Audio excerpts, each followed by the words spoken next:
히브리서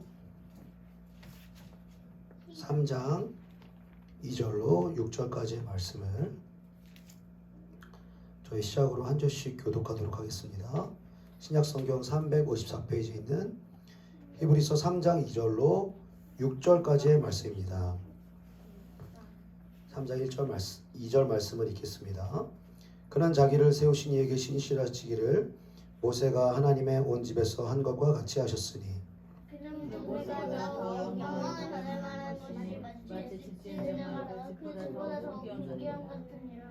집마다 지은 이가 있으니 만물을 지으신 이는 하나님이시라.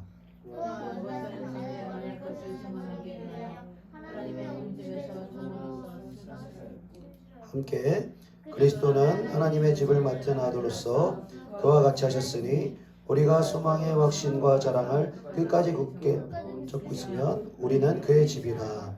아멘. 기도하시겠습니다.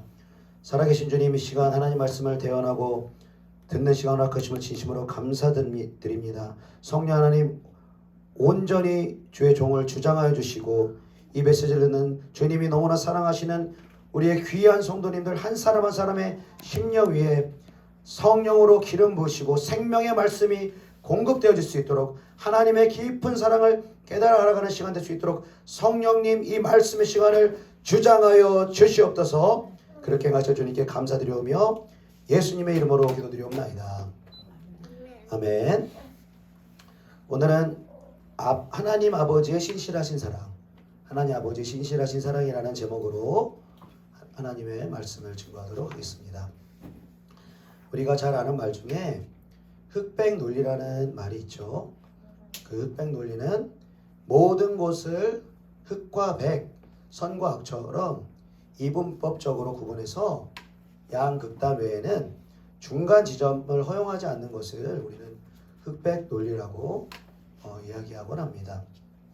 그리고 흑백 논리와 비슷한 개념이 바로 진영 논리라는 개념도 비슷한 논리인 것입니다. 우리가 각자가 또 어떤 이념을 가지고 또 지지하는 정부나 그러한 사상들이 있을 텐데 이 진영 논리도 자신이 속한 조직의 이념은 무조건 옳고 다른 조직에 속한 이념은 무조건 배척하는 논리가 바로 진영 논리인 것입니다. 우리가 함께 또 동의하고 또 따르는 이념이 자유민주주의라는 귀한 하나님이 허락하신 사상인데요. 그런데 이 자유민주주의 또한 완전한 것이 아닙니다. 왜냐하면 사람이 그것을 집행하기 때문에 하나님이 허락하신 자유는 완전한 것인데 그것을 행하고 또 집행하는 사람들이 죄인이기 때문에 이 자유민주주의 또한 온전한 사상이라고 우리가 볼 수가 없는 것이죠. 그래서 참된 자유민주주의를 주창하는 사람들은 어떤 진영의 사람들과는 다르게 우리에게 잘못이 있으면 인정하고 우리에게 잘못이 있으면 반성하고 역사를 되돌아보며 우리의 그 모자란 부분들 또 부족한 부분들을 고치고 수정하고 발전시켜 나아가는 것이 참 자유민주주의인 줄로 믿습니다. 자유민주주의도 때로는 국가의 권력이 개입할 필요할 때가 있다라는 거예요. 아주 극빈층의 사람들, 이 장애인들 스스로 자유를 영위할 수 없는 이 가장 빈곤하고 어려움에 처해 있는 그 사람들은 국가가 나서서 그들이 가장 기본적인 어떤 이 생명을 유지하는 수단을 허락해주고 그리고 지속적으로 그들에게 관심을 갖는 가운데 그들이 결국에는 건강과 이러한 어떤 직장을 얻어서 자립할 수 있도록 도와줘야 하는 그러한 국가적인 역할도 때로는 필요하다라는 것입니다. 자, 우리가 또 잘 아는 대로 독재 정권이다 그러면 우리는 다 나쁘게 생각하는 경향들도 있습니다. 우리가 독재라고 생각하면 뭐 김정은, 김일성, 김정일, 김정은처럼 사람들을 억압하고 또 죽이고 또 그들의 말이 법이 돼서 그들의 말을 지키지 않으면 다 사형시키고 고문하고 우리가 이렇게 또 알고 있는데 때로는 독재가 필요할 때도 있다라는 것입니다. 우리나라의 역사가 그렇습니다. 지금 자유민주주의 그 사상으로 우리가 비춰볼 때 우리 과거에 초대 대통령 이승만 대통령과 또 우리나라 경제를 부흥시킨 박정희 대통령을 볼 때에 어떤 일면에서는 굉장히 독재적인 이러한 정치를 하셨죠. 그래서 정식으로 또 선거를 통해서 이 대통령이 된 게 아니라 이 군 정권을 군대 힘을 빌어서 이 쿠데타라고 하잖아요. 그래서 이 정권을 잡기도 하고. 그런데 참 감사한 것은 독재를 하신 분들이 너무나 선한 분들이었어요. 독재를 하는 이 나라의 건국 대통령이 예수를 믿고 기도하는 거듭난 크리스천이셨어요. 그러니까 구한말에 조선의 그 사상에서 벗어나지 못하는, 남존여비 사상에서 벗어나지 못하는, 반만년 우상숭배 사상에서 벗어나지 못하는, 발전할 수 없는 이 무지몽매한 국민들을 일일이 설득해서 깨울 수가 없잖아요. 그러니까 그 권력을 잡은 그 대통령이 그 권력을 통해서 어떤 부분에서는 독재를 하는 거예요. 우리나라처럼 토지개혁된 나라가 없잖아요. 왜 필리핀이며 남미인 여러 나라들이 우리나라보다, 우리 전쟁 후에 6.25 전후에 우리나라보다 몇십 배를 잘 살았잖아요. 그래서 우리나라의 그 필리핀에서 장축제국관을 지어줬잖아요. 근데 그때 당시만 해도 우리나라가 필리핀만큼 사는 거는 상상도 할 수 없을 정도로 1960년대 70년대에는 필리핀 우리보다 훨씬 잘 살았어요. 근데 왜 우리가 필리핀을 능가하는 경제 대국이 됐나? 물론 하나님의 도우심이 있어서 하나님의 은혜로 된 것입니다. 그러나 깊은 구체적인 상황들을 우리가 살펴볼 때 이승만 대통령이 오직 이 구한말 조선시대에는 양반들과 지주들에게만 땅을 소유할 권한이 있었거든요.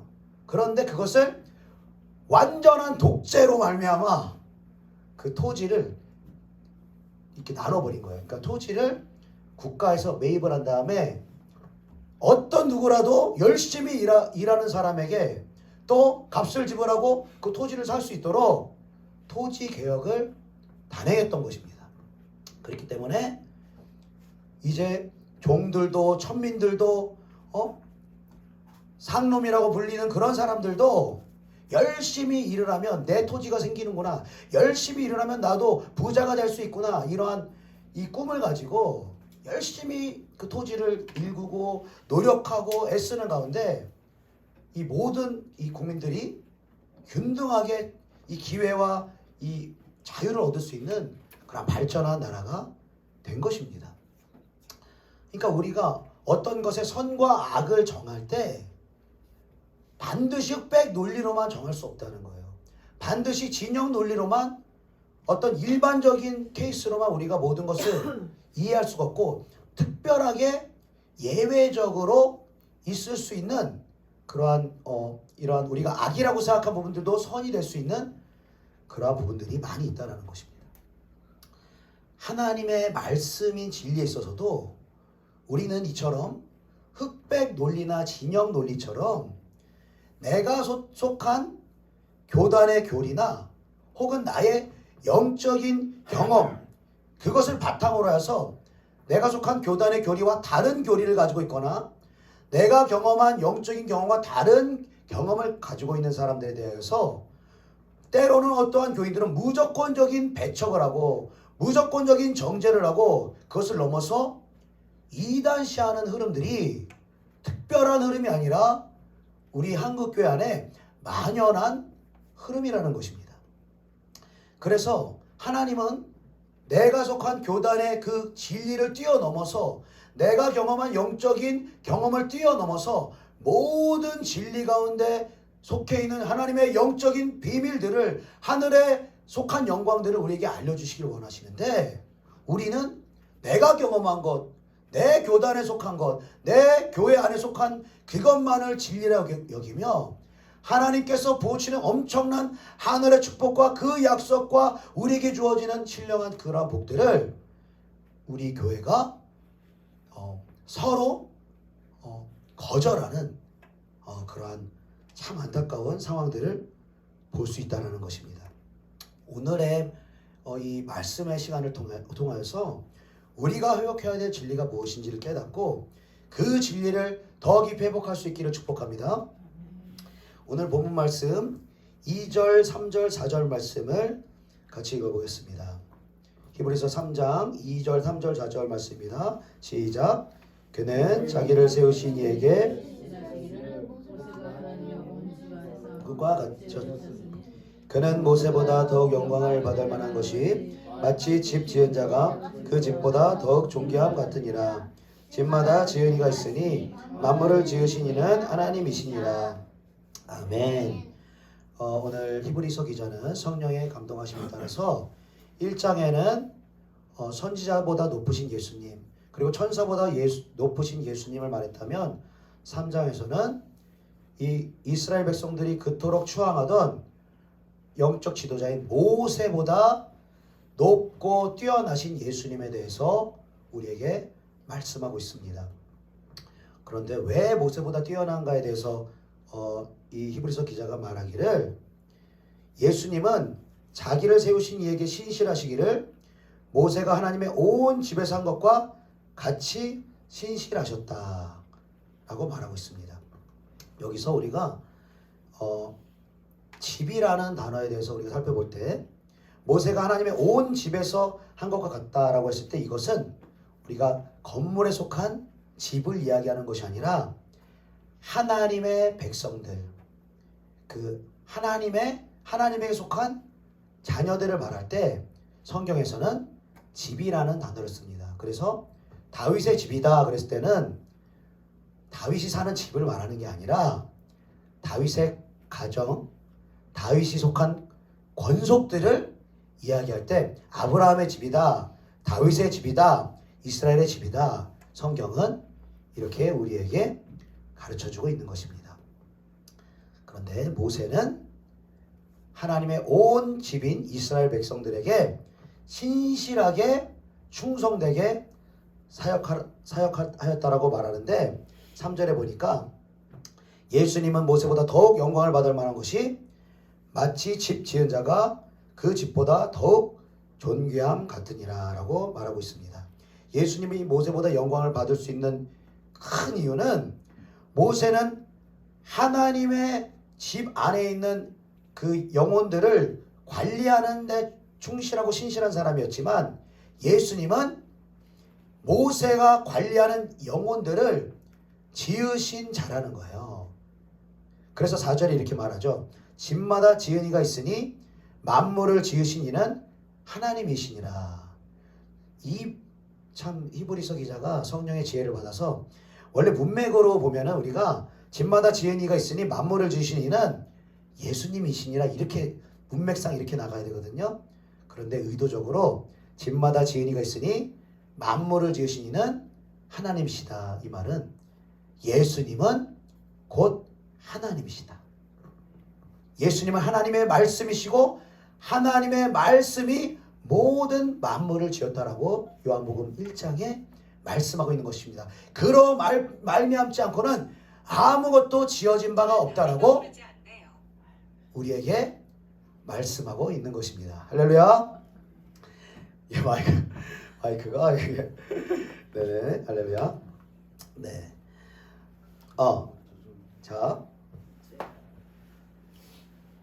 자, 모세는 예수 그리스도께서 지으신 그 영혼들을 관리하는 자였어요. 그러나 예수님은 그 영혼들을 육체적으로 지으셨고, 신약의 우리 주님의 몸된 교회는 우리의 영혼을 구원하시는 역할을, 우리 영혼을 재창조하시는 역할을 예수님이 감당을 하셨다라는 것이죠. 그러니까 모세를 지으신 분이 당연히 모세보다 뛰어나다라는 것은 당연하다라는 것이죠.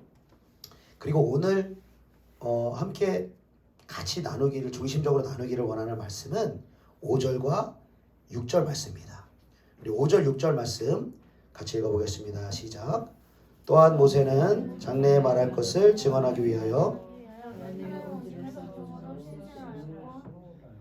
그리스도는 하나님의 집을 맡은 아들로서 그와 같이 하셨으니 우리가 소망의 확신과 자랑을 끝까지 굳게 잡고 있으면 우리는 그의 집이라. 아멘. 자, 5절에 보니까 모세는 장래에 말할 것을 증언하기 위해서 하나님의 온 집에서 종으로 신실하였다 이렇게 말하는데, 장래에 말할 것을 증언한다라는 말은 장래에 오실 하나님의 말씀이신 예수 그리스도를 증언하기 위해서 하나님의 온 집에서 종으로 신실하였다라고 말하고 있습니다. 그래서 요한복음에 보면은 예수님께서 이 바리새인들과 이렇게 논쟁을 하시면서 이런 말씀을 하십니다. 너희가 모세의 글도 믿지 않는데 어떻게 나를 믿겠느냐? 모세가 쓴 글이 바로 나에 대해서 기록한 것이니라 라고 말하는 것입니다. 모세가 그토록 증언하는 증언들은 예수 그리스도를 증거하기 위한 것입니다. 민수기 21장에 나온 백성들이 원망하는 죄를 짓자 불뱀의 이 마귀의 죄의 역사가 그 백성들을 죽이려고 할 때 이 모세를 통하여서 하나님이 장대에다가 놋뱀을 달아라. 그리고 그 놋뱀을 쳐다보는 자마다 다 구원을 받으리라 말하는 것입니다. 여러분, 이 장대에 달린 놋뱀이 누구입니까? 바로 십자가에 우리 죄를 위해 달리신 예수 그리스도인 것입니다. 이 모세오경의 하나하나의 사건들은 그 안으로 성령이 우리 가운데 조명하시고 계시하실 때에 예수 그리스도의 비밀과 영광을 우리에게 모세를 통하여서 증언하시는 것입니다.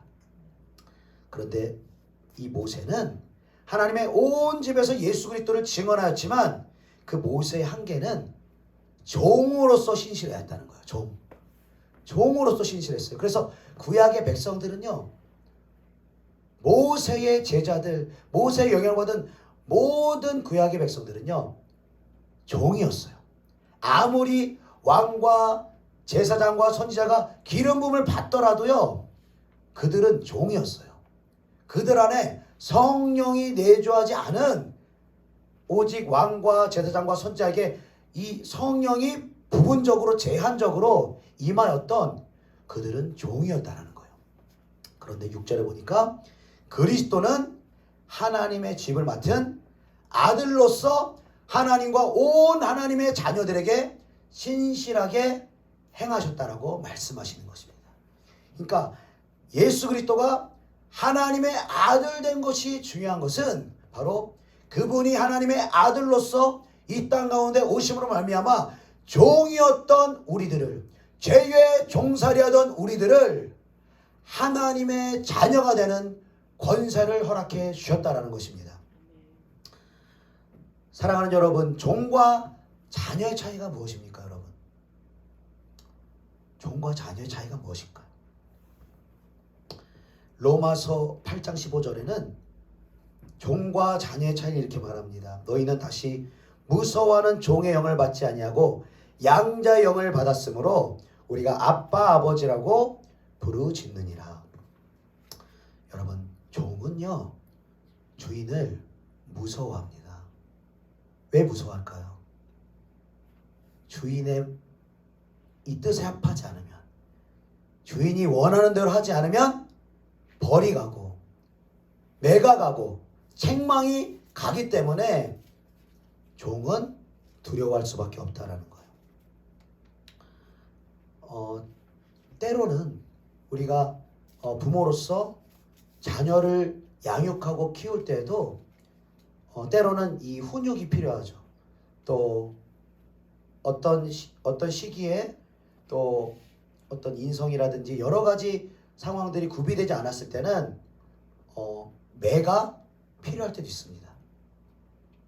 그러나 우리가 훈육하고 매로 또 부모의 어떤 무서움으로 자녀를 먼저 가르치기 전에 먼저는 그 부모가 자녀를 향한 절대적인 사랑, 나는 너가 실수를 하더라도, 너가 잘못을 하더라도 너는 변함없이 내가 가장 사랑하는 나의 사랑하는 아들이야, 나의 사랑하는 딸이야. 너가 어떠한 잘못을 하더라도 나는 너를 떠나지 않을 거야. 나는 너를 버리지 않을 거야.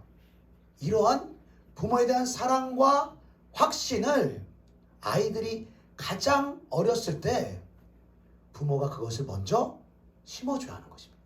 그리고 그 온전한 사랑 가운데 부모의 사랑을 자녀가 이 마음속에 심령 속에 그 사랑을 담아서 건강한 자아를 가진 이 정체성을 가진 사람으로 자라나는 과정 가운데 또 기도하며 또 지혜를 얻는 가운데 정말 분별하며 훈육하며 또 가르쳐야 되는 것입니다.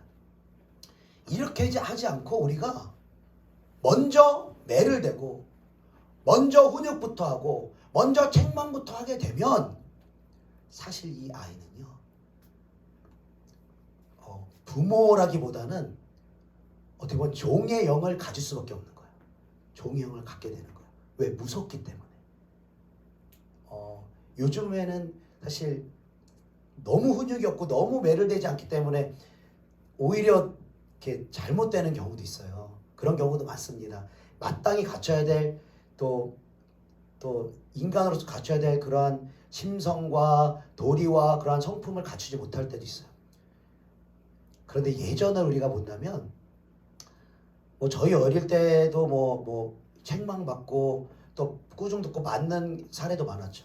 근데 더 저희의 세대를 거슬러 올라가서 우리 기성세대의 이 자라나는 과정을 볼 때는요. 저는 이제 들어서만 하는 얘기지만 얼마나 많이 맞고 자랐는지, 얼마나 많이 그 부모를 통해서 책망을 받으며 자랐는지. 그러니까 이제 그러한 환경에서 자랐기 때문에 이제 정말 어떤 강인함도 있고 또 생활력도 있고 어떤 예의도 있고 하지만 이제 그렇게 부모에게 배운 대로 또 자녀들을 이렇게 훈육하는 것입니다. 그러니까 매를 대고 또 두려움을 주고 경고하고 그래서 자녀들이 무서운 부모 앞에서는 그 앞에서 말을 잘 들을 수 있어요. 말을 잘 들을 수 있어요. 그러나 두려움의 영으로 종의 영으로 그 자녀에게 그 훈육과 매와 그 엄한 다스림이 역사하기 때문에 이 아이의 이 심령 한 공간은 공허한 것들이 남게 된다는 거예요. 두려움이 이 아이의 인생을 지배하게 된다는 거예요. 그러니까 그 공허함과 그 두려움을 메우기 위해서 부모의 사랑으로 그 충분히 메우지 못한 그 공허한 그 자리에 세상을 그 자리에 넣기 시작하고 TV를 그 자리에 넣기 시작하고 게임을 그 자리에 넣기 시작하고 각종 중독과 범죄를 그 자리에 넣게 되는 거예요. 그래서 우리가 각종 이 범죄자들의 이 전력을 우리가 살펴보면요. 99% 부모에게 학대를 받은 사람들이 범죄자가 된다는 거예요. 심한 학대와 매질과 이 자녀로서 받아야 될 사랑을 받지 못한 자녀들이 범죄자가 될 가능성이 너무나 많다라는 것이죠. 이와 마찬가지로 여러분 많은 그리스도인들이요.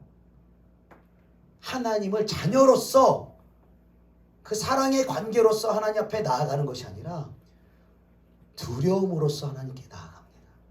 종의 영을 가지고 하나님 앞에 나아갑니다. 예수를 믿는 이유가, 교회를 가는 이유가 나 지옥은 가면 안 되는데, 지옥은 면해야 되는데 이래서 예수 믿는 사람도 있습니다. 그리고 하나님에 대한 오해가 너무 크다 보니까 하나님이 죄를 지으면 나를 싫어하실 거야. 죄를 버리고 회개하지 않으면 나를 용서하지 않으실 거야. 나한테 큰 벌을 내리실 거야. 나한테 계속 말 안 들으면 하나님이 나를 병으로 치고 또 재정으로 치고 사람 간에 원수 만들게 하고 내 인생을 망가지게 하실 거야. 이 하나님에 대한 이 막연한 두려움을 가지고 있는 신자들이 여러분 너무나 많다는 거예요. 그러니까 우리가 때로는 죄를 강조하고 회개를 강조해야 되는 것은 많지만 여러분 그것은 지옥을 보내는 두려움의 영으로 여러분 회개를 선포하는 것이 아닙니다. 하나님의 자녀로서 마땅히 하나님과 누려야 될 친밀한 그 관계가 죄로 인해서 깨지기 때문에 그 죄를 버리고 하나님 앞으로 나아갈 것을 촉구하는 것입니다. 여러분, 왜 이렇게 하나님과 친밀감을 누리는 자녀로서의 이 자유함을 누리지 못하고 하나님을 막연하게 두려워하고 죄를 버리지 않으면 지옥 가고 심판하고 우리를 정죄하는 하나님으로 종의 영, 두려워하는 영으로서 하나님께 나아가는 자들이 여러분 왜 이렇게 많은 것입니까?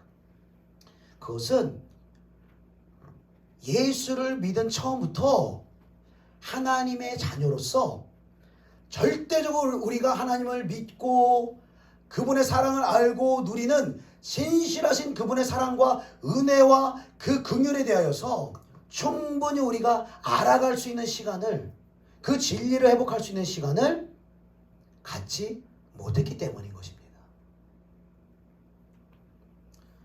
지난번에 말씀을 나눴듯이 우리가 중세에 500년대부터 1500년대 초반까지 이 교회에 암흑기가 있었죠.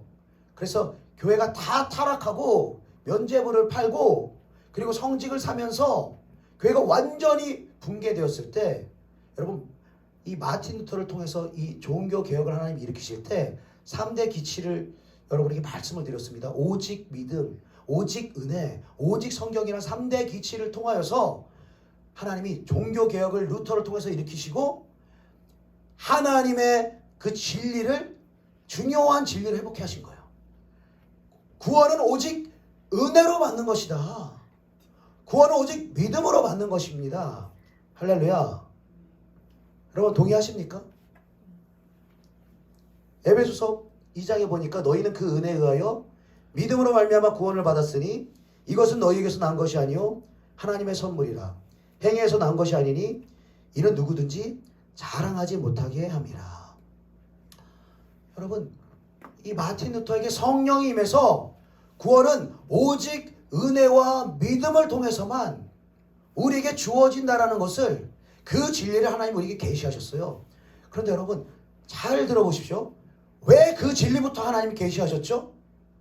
왜 그 진리가 먼저 회복돼야만 했습니까, 여러분? 왜 하나님을 두려워하고 지옥의 심판이 있고 또 죄를 회개하는 이 진리보다 오직 은혜를 강조하고 오직 믿음을 강조하는 이 진리가 먼저 회복돼야만 했냐는 거예요, 여러분.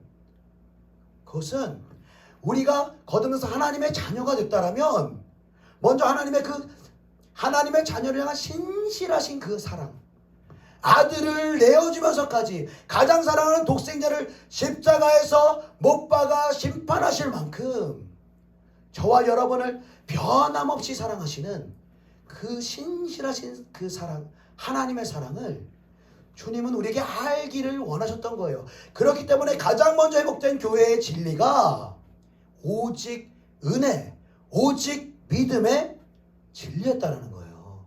그런데 이 오직 은혜와 오직 믿음의 이 성령의 역사하심을 따라서 그 말씀의 진리가 성도들에게 깊이 있게 새겨지고 그 사랑으로 감동받고 변화받고 거듭나야 될 텐데, 어떤 신자들은 감동 받은 적이 없어요. 나 같은 죄인을 위해서 십자가에 죽으신 그분을 향한 감사와 회개와 사랑의 고백이 일생의 신앙생활에서 단 한 번도 내 가슴을 울릴 만한, 눈물로 회개할 만한, 그 사랑에 감격하여 찬송할 만한 영적인 경험이 한 번도 없는 성도들도 많이 있다라는 거예요. 그런데 너무나 안타깝게도 구원은요, 누가 수여할 수 있는 게 아닙니다. 그것은 하나님과 자신의 영이 알아요. 자신의 영이. 그러니까 우리가 이론적으로 본다면 마음으로 믿어 의에 이르고 입으로 신하여 구원을 받는다고 그랬습니다. 예수님의 말씀을 듣고 마음으로 믿고 입으로 예수님은 나의 주님이십니다, 나의 구원자십니다 시인하면 구원을 받는 거예요. 원리적으로 그렇습니다. 그런데 어떻게 알아요? 정말 마음으로 믿었는지 어떻게 합니까? 우리가 믿음의 증표로 세례를 줍니다. 뭐 중등부 정도 되면 세례 줘요. 중학교 2학년 되면. 그러면은 이 사람의 어떤 마음으로 믿는 이 믿음과 이 사람에게 성령이 감화 감동 역사하시고 정말 나를 위해 죽으신 예수 그리스도의 그 사랑이 온전히 그 사람 안에 새겨지고 증거되어진 그 거듭남이 온전하게 이렇게 증거되기 전에 야야 때가 됐다. 세례 받아라. 세례교인 자 세례 받아라. 그럼 세례를 주는 거예요. 그러면 다 축하합니다. 자 축하하면서 거듭나셨습니다. 자 하나님의 자녀가 됐습니다. 축하드립니다. 많이 들어보셨을 겁니다. 저도 중학교 때 세례를 받았거든요. 근데 한참을 지나고 난 다음에야 예수를 나의 구주요 나의 그리스도로 믿는 진실된 거듭남의 믿음이 몇 년 지나서야 나타났다라는 거예요. 그러니까 우리의 신앙 고백만으로 우리의 구원을 우리가 결정할 수 없다라는 거예요. 그러니까 우리가 거듭난 자녀들은요, 여러분 버림받을까봐 두려워할 필요가 없습니다. 여러분. 할렐루야. 거듭나지 않았는데도 거듭났다라고 착각하는 사람이 있다면, 명목상의 신자가 있다면 이 사람은 두려워해야 합니다. 이 사람은 두렵고 떨림으로 하나님 앞에 자신의 구원을 확증하고 구원해달라고 하나님 앞에 기도해야 하는 것입니다. 그러니까 종의 영을 가지고 있으니까, 많은 신자들이 종의 영을 가지고 있으니까 기도하지 못해요. 종이 어떻게 기도해요? 어떻게 구해요? 종이 구하려면 어떻게 해야 되죠? 구하는 것에 합당한 대가를 치러야 돼요. 일을 열심히 한다거나 주인한테 내가 뭔가 칭찬 받을 일을 하거나 뭔가 거기 상응하는 일을 해야지 주인님 이렇게 좀 해주십시오. 이게 구할 수가 있어요. 근데 요한복음 16장에서 예수님이 이렇게 말씀하십니다. 아버지께 구하는 것을 내 이름으로 주시리라. 지금까지는 너희가 내 이름으로 아무것도 구하지 아니하였으나 구하라 그리하면 받으리니 너희 기쁨이 충만하리라. 지금까지는 왜 아무것도 구하지 않았습니까? 종이니까. 종이니까 구할 수 있는 명분이 없잖아요. 아무것도. 내가 뭔가 해야지 구할 명분이 생기잖아요. 근데 왜 구하라 받으리니? 왜 그럽니까? 이제 자녀가 됐으니까. 자녀가 되면은 아버지한테 구할 수 있는 거예요. 저 이거 필요합니다. 우리 자녀들도 얼마나 당당하게 구하는지. 뭐 맡겨놓은 사람처럼 구해요. 뭐 밥 달라는 것도 뭐 당당하게 구합니다. 때와 시기를 가리지 않고 막 배고프면 밥 줘. 응? 막 특별히 뭐 먹고 싶은 거 있으면 또 막 사주든 안 사주든 사달라고 하고, 어쩔 때는 막 계속 안 사주지만 장난감 사줘, 뭐 해줘, 구해요.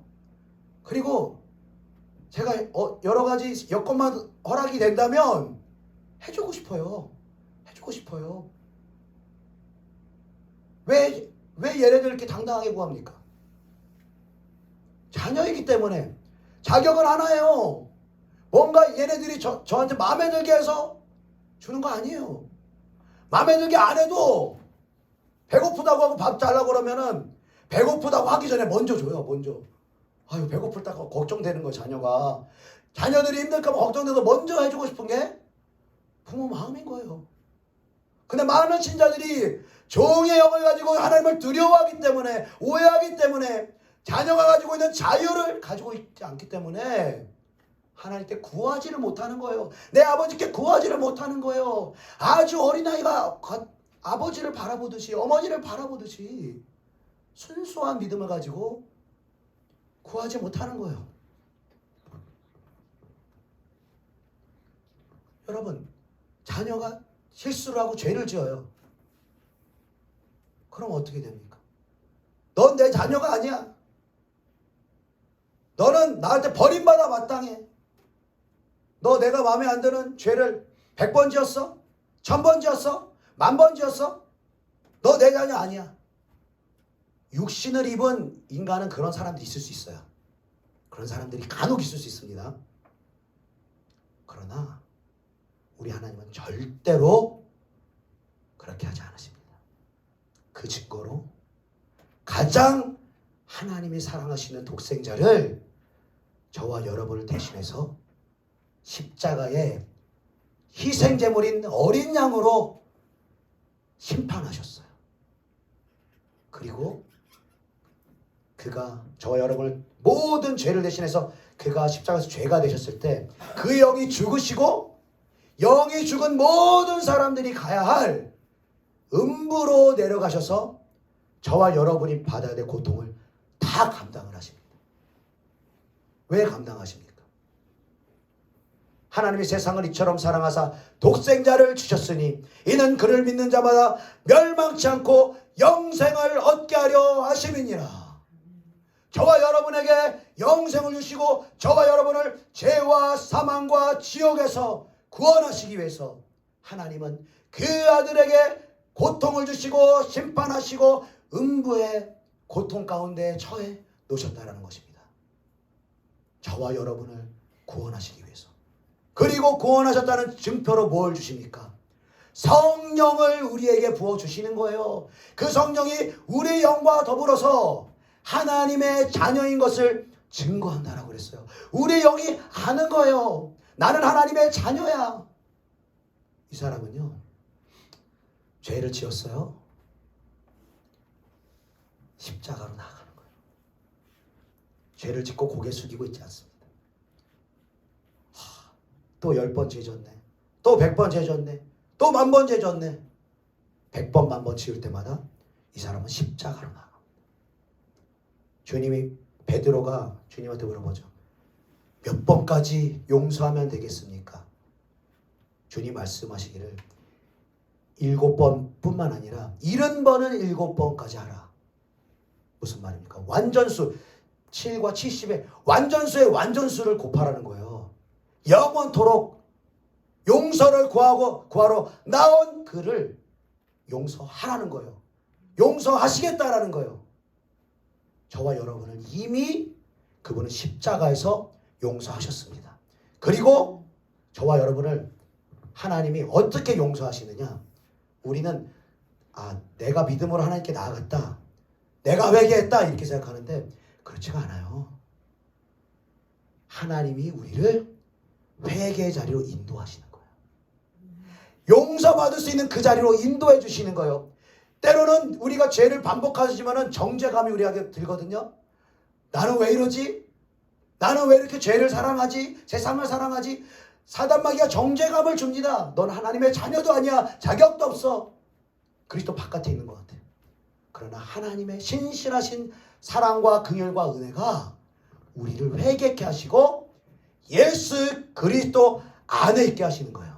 그래서 그리스도 예수 안에 있는 자에게는 결코 정죄함이 없나니 라고 말씀하시는 것입니다.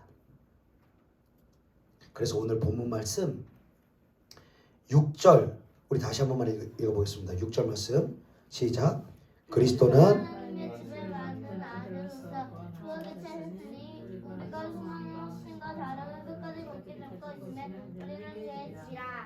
아멘. 자, 그의 집이 우리가 그의 집이라는 것은 구원받은 하나님의 자녀가 돼서 구원에 이르게 된다라는 거예요. 집이라는 것이 그냥 물리적인 집이 아니라 사람이라고 말씀을 드렸습니다. 자, 그런데 이 문맥을 보면은 우리가 소망의 확신과 자랑을 끝까지 굳게 잡고 있으면 우리는 그의 집이라 구원받은 하나님의 자녀가 된다 이렇게 말하고 있는데 이 성경의 구절은요 어떻게 보면 맞는데요 어떻게 보면은 틀릴 수가 있는 말씀이에요. 정확하게 말씀드리겠습니다. 우리가 소망의 확신과 자랑을 끝까지 굳게 잡고 있으면 우리가 그의 집이 아니라 우리가 소망의 확신과 자랑을 끝까지 붙잡을 수 있도록 그분이 우리를 굳세게 붙들고 있다라는 거예요.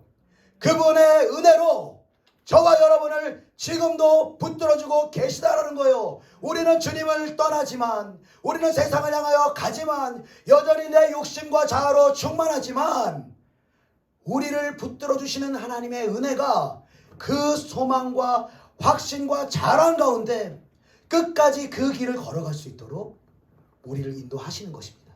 그래서 이사야 선지자를 통해서 우리에게 하나님이 말씀하시기를 두려워하지 말라. 내가 너와 함께함이라. 놀라지 말라. 나는 너의 하나님이 됨이니라. 내가 너를 굳세게 하리라. 참으로 너를 도와주리라. 참으로 나의 의로운 오른손이 너를 붙들리라. 우리가 하나님의 자녀가 될 수 있는 것, 우리가 구원받아 하나님의 영원한 나라에 들어갈 수 있는 단 한 가지 이유는 그분의 영원하신 사랑과 신실하신 그분의 은혜로 지금도 우리를 붙잡아주고 계시다라는 거예요. 우리가 알지 못할 때로는 주님이 느껴지지 않을 때라도 주님은 우리를 붙들고 우리와 함께 하시고 우리를 그 소망의 항구로 구원의 닻을 내릴 수 있도록 우리의 삶 가운데 계속해서 일하시고 함께하고 계시다라는 것입니다. 사랑하는 여러분, 우리가 이 오직 믿음, 오직 은혜로 구원받는 이 우리를 결코 십자가의 그 은혜에서 그 은혜의 자리를 떨어뜨리지 못하시는 그 하나님의 영원하신 사랑을 더 깊이 깨달아 알 수 있기를 축복합니다. 이 진리가 여러분 가장 우리의 신앙의 본질이요 중심이 되어야 합니다. 흔들리지 않는 믿음, 내 행위를 보고 흔들리는 게 아니에요. 내 죄 때문에 흔들리는 게 아니에요. 내 죄를 덮으시는 그분의 은혜를 봐야 되는 거예요. 내 죄를 용서하시기 위해서 십자가에 못 박혀 죽으신 예수를 봐야 되는 거예요. 그 소중하신 독생자를 나를 용서하시고 구원하시기 위한 하나님의 그 사랑을 우리는 보아야 하는 것입니다. 그리고 우리는 그 하나님의 사랑을 찬송해야 하는 거예요. 예수 그리스도의 그 희생을 찬송해야 하는 거예요. 우리를 붙들어 주시는 진실하신 하나님의 사랑과 은혜를 날마다 찬송해야 하는 것입니다. 여러분, 이 하나님의 복하신 소중한 은혜와 믿음을 향한 이 진리, 결코 흔들릴 수 없는 우리의 구원의 확신을 날마다 하나님의 말씀을 통하여 경고해야 할 수 있는 저와 여러분 되시기를 예수님의 이름으로 축복합니다. 기도하시겠습니다. 사랑이 많으신 주님, 은혜를 감사드립니다. 주님이 우리를 구원하시기 위해서 십자가에서 물과 피를 쏟으시고 아버지 우리의 모든 죄를 지시고 우리를 용서하시고 구원하시기 위해서 십자가 못 박혀 죽으셨습니다. 음부의 고통을 치르셨습니다. 그리고 그 예수의 공로를 믿고 예수님을 믿고 회개하는 자에게 거듭난 영생의 선물을 우리에게 허락해 주셨습니다.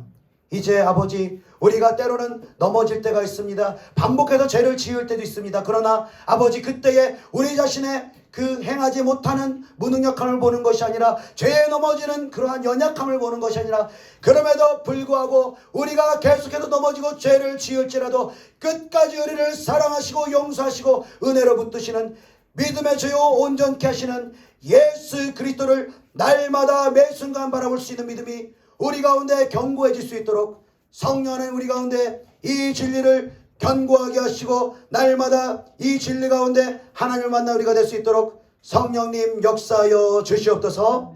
감사를 드리오며 예수님의 이름으로 기도드리옵나이다. 아멘.